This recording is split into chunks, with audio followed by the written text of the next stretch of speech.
you're at all into Land Rovers, it's more than likely that you've heard of Camel Trophy. From 1980 to 2000, with the exception of 99, it's this off-road event that takes place all over the world each year with competitors from all around the globe competing in what started out to be Range Rovers and I think potentially late Series 3s to then Defenders, 110s, and then in the later years they were using I think Freelanders and Discoveries as they came out, and it's just this battle against the elements with teams of two working, and actually then teams work together when it's doing the off challenges to just get through the conditions,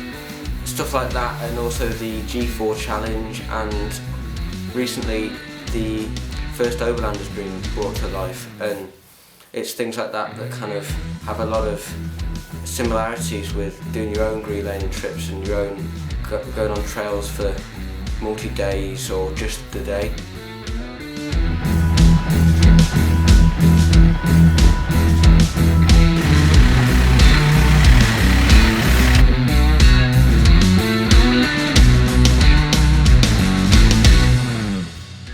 And one of the main similarities is your location. You can be within hours of your house and you're in this vast expanse where there's no people, no roads, no houses, and it's just, there's not a person in sight, and it's just brilliant. You can be so isolated yet so close to home and civilization that it works really well. And you just on top of this barren landscape in North Wales, the Peak District, or even further afield like Europe, or further afield still to all over the world, and you can be tackling a range of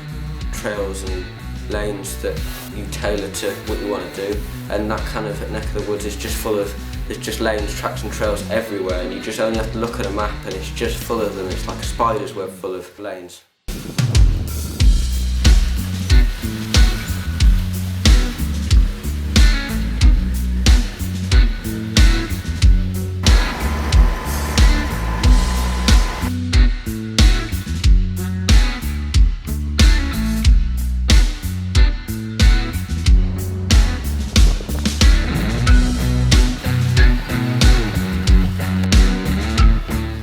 You can have very difficulties in lanes, and it all can depend on the season, the weather, what vehicle you drive in, the type of ground. So in the summer you can have really slick, dry, dusty lanes that prove tricky because there's maybe limited traction due to it being so dry, or maybe it's easier because it's dry, or it's washed out from the winter's rain, maybe because it's up in the mountains all exposed and farmers are using it to herd cattle or taking machinery down it. So you can have these lanes that are really exposed, and each year you come back to the same lane and it's different yet again. Whereas you can go in the winter in a lane that would be usually you wouldn't even turn a blind eye to in the summer, you go back into in the winter and it's totally washed out and it might take attempts to get through, and that is really similar to the likes of the Camel Trophy, the G4 challenge, where they have to make challenges out of these tricky sections in the land, and they've got to pass them, and sometimes they can't get through anyway, and it's actually not passable just by using vehicle power, and you've got to use winches, sand ladders, you've got to use other people, you've got to use the weight of people, you've got to tow people out, and it kind of really brings the best of the drivers, as we saw in obviously '89 when two Brits won it in the Amazon jungle. But then at the same time, sometimes you can do similar things, and obviously the terrain isn't a challenge, but it's still just as interesting where you're going through a built-up area. So we did last year in London, went down to London for the launch of the last Overland, went down in the London Cape Town 1954 expedition vehicle, down the motorway and then straight through London, full of people, full of our stuff. And although it wasn't off-road, it was still really interesting to have full of stuff and just a really long day, non-stop. And it's things like that which you wouldn't think would be quite as interesting as being in this barren landscape with challenging terrain, but you've got all these people. It's just a totally different scenario and a totally different environment that it makes it really interesting.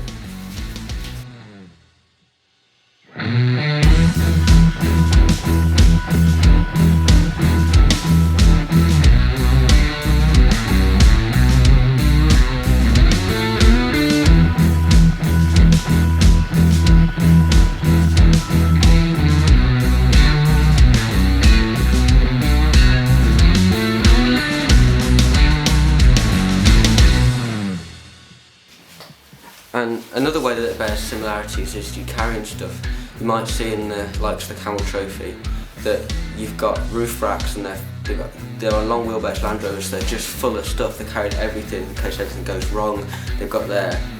supplies for food. They've got their camping gear, and it's really just to be self-sufficient. And I think you can do that kind of thing if you're doing a multi-day trip. You can cram your Land Rover or whatever you're in full of stuff, and it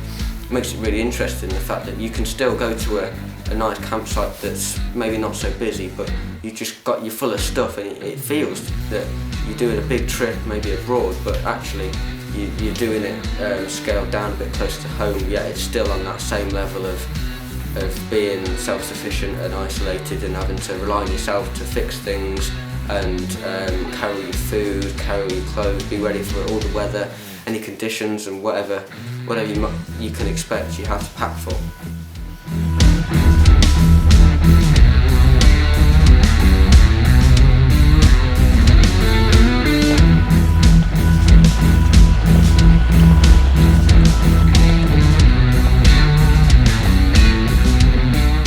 Also, what vehicle you're in makes a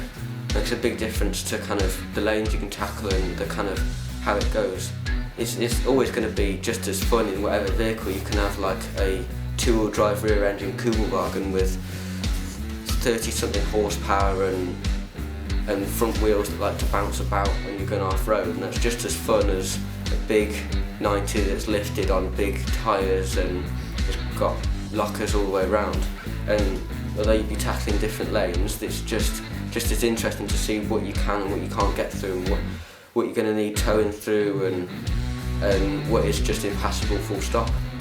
You can really push the limits of whatever vehicle you're in. I think you can do that wherever you go, and in these big challenges that do on a much larger scale, they really showcase this, and the Camel Trophy is a kind of a fine example of this. They're using relatively stock, kind of fresh out of the factory 110s, 4-door Range Rovers, Discoveries, and I think occasionally Freelanders, and really seeing what, with maybe a better set of tyres on, what they can do.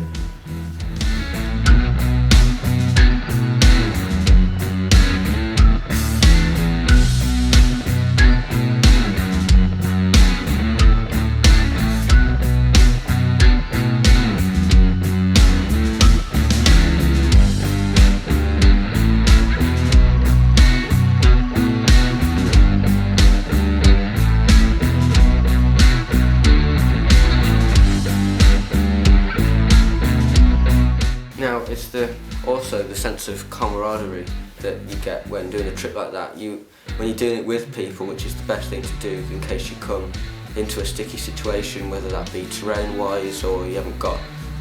lacking something in any way. But in these big events, they're always relying on other teams, even though it is a kind of you've got to work with the members of your team. You're always out of the challenges and out of the time zones, etc. You're always working with other people just to get to the end spot of the day, because these sorts of events go beyond the challenges, and completing the day and getting to the camp spot, and it's getting through the night, crossing the rivers, getting through the really slow going sections, and you see these teams that are working together because you know it's in their favour that you can get to the spot where you can then, I don't know, catch half an hour's extra sleep, which in these kind of grueling conditions makes all the difference, and that's really visible when you're doing your own thing. When you're in tricky situations, it really pays to have that kind of all these people around you to help out and spring different ideas of what you can do if you come unstuck in some situation, or you've got a mechanical, and you haven't got the right things, you can work it out between you, and it's always a lot of fun. Hopefully you've enjoyed this little breakdown. If you can't already tell, I love this stuff, and I'm sure it won't be long until I'm back in the loophole of watching all footage.